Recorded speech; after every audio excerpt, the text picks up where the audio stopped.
What's going on, guys? MakerMods here, back at it again with another new video. Today we're taking a look at the Moonlit Night Switch by LCET. Before we begin, I want to let you know that these switches were provided to me for an honest review by my new sponsor, Elboards. If you haven't heard of them, they're a newer vendor to the mechanical keyboard space, and they have a lot of really cool and some hard to find stuff in stock, like Vint Blacks.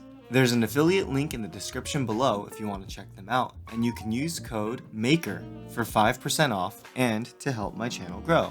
Thanks, Elboards! Before we take a look at the Switch itself, we have to answer one question. Who is LCET? All there really is on Google are links to some of their switches they have for sale on all the usual suspects, like Amazon, AliExpress, and even Newegg. And every vendor that has them for sale is always KP Republic. So that got me thinking, is LCET some type of new KP Republic house brand? I wasn't sure, so I reached out on the KP Republic Discord, and this is the response that I got. So, with that out of the way, let's take a look. The Moonlit Night Switch comes with a full polycarbonate housing, a palm stem, and a 63.5 gram spring. What you see here is actually a 63.5 gram symmetric spring from Kinetic Labs, because I wanted to see how that would affect the feel and the sound. If you don't know, I love the symmetric springs from Kinetic Labs, but for reasons that we'll talk about, I didn't like them for this switch. Because right off the bat, you notice something really interesting about the switch and how it's made. So in a normal MX style switch, you have the top housing, which has 4 prongs that latch onto the bottom housing. You have a guide rail that the stem sits in. That's generally where we will lube. In these Moonlit Night Switches, the rail is actually built into the top housing. If you can see, so you see 6 prongs total on the top housing of the Moonlit Night, whereas on a normal cherry style housing top, you only have 4 prongs.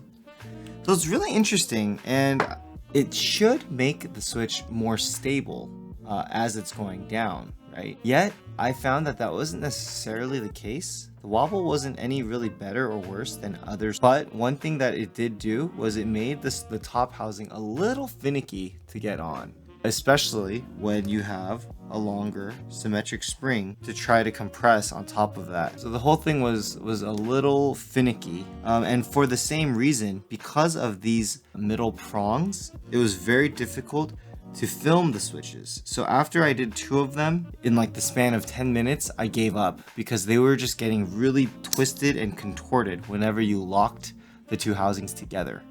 And other than the interesting design and kind of the box-esque stem, what are some other defining characteristics about the Switch? When you compress the stem all the way, there's about 1 millimeter remaining, kind of protruding out of the top. When fully compressed, it's about 1.2-ish millimeter, or the top of the housing, I should say, to the top of the stem. On the flip side, on a more typical Cherry MX style Switch, you're going to find that it's significantly less. So on this Polia Panda, for example, when the switch is fully actuated, you only have 0.33 millimeters protruding off the top, and you can actually see it too. It was the first thing I really noticed. So looking at the side profile, the Polia Panda pretty much disappears. Looking at a Neo Nubis, same difference. However, there's a lot more kind of sticking out the top. Well, there's 1 millimeter more, right? About 1 millimeter more. So it's something interesting to note. It doesn't really appear when you put those, keycaps in, that it's like protruding anymore. I suppose, hypothetically, they are protruding 1 millimeter more than normal. Yet, it's not really something that, I guess, changes the typing experience in any meaningful way. At least not that I found. 14.28-ish. But you have to remember that you've got about 1 millimeter kind of taller than everything else. So if we try to subtract the 1 millimeter that's sticking out the top, you're left with a much more normal-ish 13.5. If we want to measure just the bottom of the stem itself, see the pole before bottom out essentially, you're looking at, say, around 6.03 millimeters. And once again, the Polia is probably the longest pole stem that we've got. And that one we're looking at closer to, it's 6.88. So the stem itself is longer, but once again, the top of the stem here is longer on the Moonlit Night linear. So let's go to the sound tests.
So overall, what do I think about the Switch? I think it's a really new and unique Switch. The way that it's designed, I personally have never seen any Switch like this before.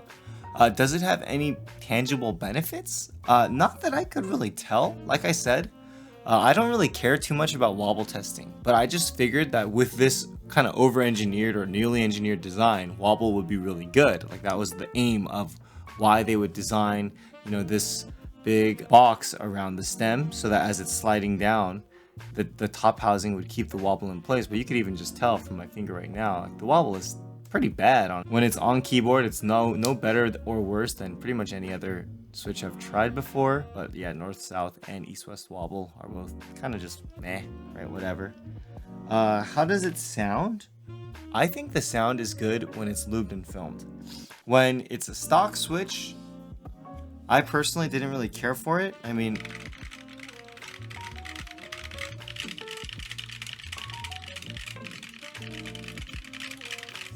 right, there's a lot of that mid frequency that's kind of jarring. But lubed and filmed on the other hand, lubed on the other hand, it gets way more muted. It's a much more pleasant experience. I have to say one thing though, even the stock switches are very, very smooth. One thing I forgot to say earlier, they do come factory lubed.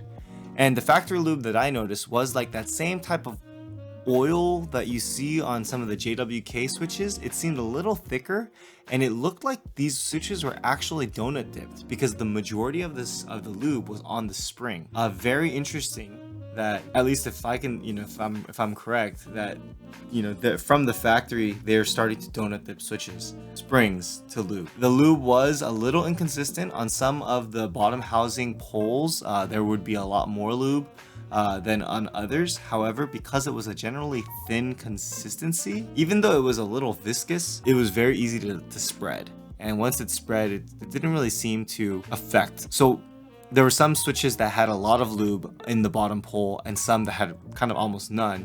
And yet when I did, tests to see if that affected the smoothness, it really didn't. And so these are lubed with 205G0. And I lubed them pretty liberally. That really helped with the sound. So I'd say they're very smooth out of factory, but for sound purposes, lubing is recommended. I think these switches are pretty cool. They're pretty unique. I did try Frankenswitching them a little bit. I threw a couple different stems in there just because, the unique top housing, or the unique housing made it seem kind of compelling. It didn't really offer. I was hoping that this would be the next Holy Panda, but no, it's not. Save your money.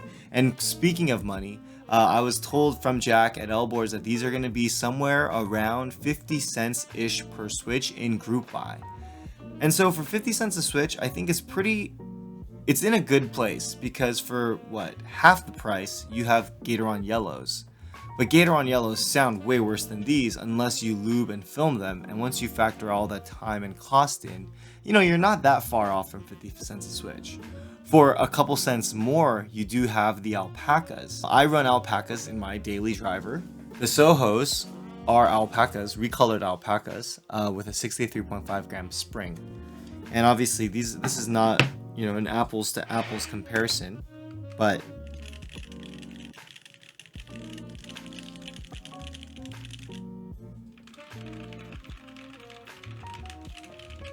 yet, I have to say I really enjoy the sound profile of these new switches.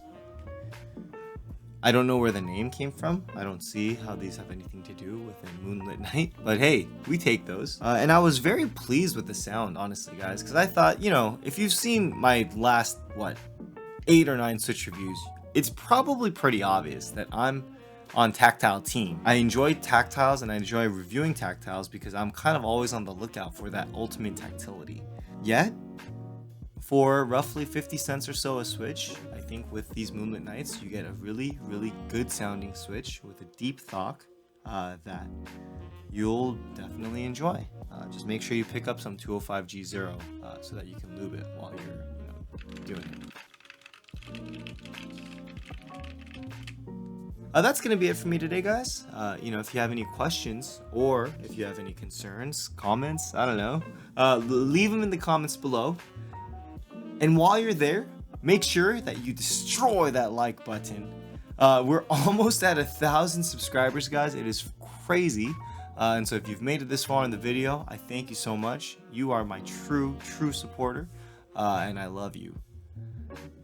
My eyes are super dry right now, so I'm going to end it right here, guys. But thank you so much.